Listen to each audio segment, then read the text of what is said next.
శిక్షా సప్తాహ ఎన్ఈపి 2020లో భాగంగా ఈరోజు 6వ రోజు పర్యావరణ పరిరక్షణ కార్యక్రమాలు మన పాఠశాలలో నిర్వహిస్తున్నాము.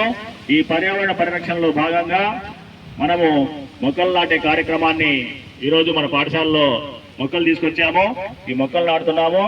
ఎకో క్లబ్లు ఏర్పాటు చేసి ఒక్కొక్క గ్రూప్ లో తరగతి నుంచి ముగ్గురు విద్యార్థులు చొప్పున 3-4 తరగతుల్ని ఎకో క్లబ్ ఏర్పాటు చేసి ఆ ఎకో క్లబ్ వాళ్ళు మొక్కలు నాటడము, నాటిన మొక్కల్ని సంరక్షించుకోవటము, నీటిని వృధా చేయకుండా పొదుపుగా వాడటము, విద్యుత్ను ఆదా చేయటము, వ్యర్థాలను ఎక్కడికెక్కడ దూరంగా ఉంచుకోవటము, ఇలాంటివన్నీ పర్యావరణ పరిరక్షణలో భాగంగా శిక్షా సప్తాహ ఎన్ఈపి 2020లో మనము ఈ కార్యక్రమాల్ని నిర్వహిస్తున్నాము. మనము మొక్కలు నాటి సంరక్షించే మాట అయితే ఆ మొక్కలు కూడా మనని రక్షిస్తాయని చెప్పి వృక్షో రక్షతి రక్షిత అంటే మొక్కల్ని చెట్లను మనం రక్షించే మాట అయితే అవి కూడా మనల్ని కాపాడుతాయని చెప్పి దీని యొక్క ఉద్దేశము.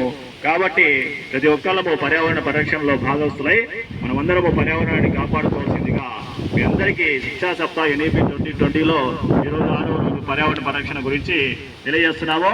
కాబట్టి అందరూ ఒకసారి చెప్పండి, వృక్షో రక్షతి రక్షిత, వృక్షో రక్షతి రక్షిత, వృక్షో రక్షతి రక్షిత. మొక్కల్ని కాపాడదాము, అవి మనల్ని కాపాడతాయి. కాబట్టి శిక్షా సప్తాహ ఎన్ఈపి 2020లో పర్యావరణ పరిరక్షణలో ఎకో క్లబ్లు ఏర్పాటు చేస్తున్నాము. ఈ ఎకో క్లబ్ వాళ్ళు మొక్కలు నాటాలి, నాటిన మొక్కలు సంరక్షించాలి, వ్యర్థాలను దూరంగా ఉంచుకోవాలి, నీటిని పొదుపుగా వాడాలి. ఇలాంటి కార్యక్రమాలన్నీ మన పాఠశాలలో నిర్వహించుకుందాం. ఓకేనా? Okay, very good, thank you.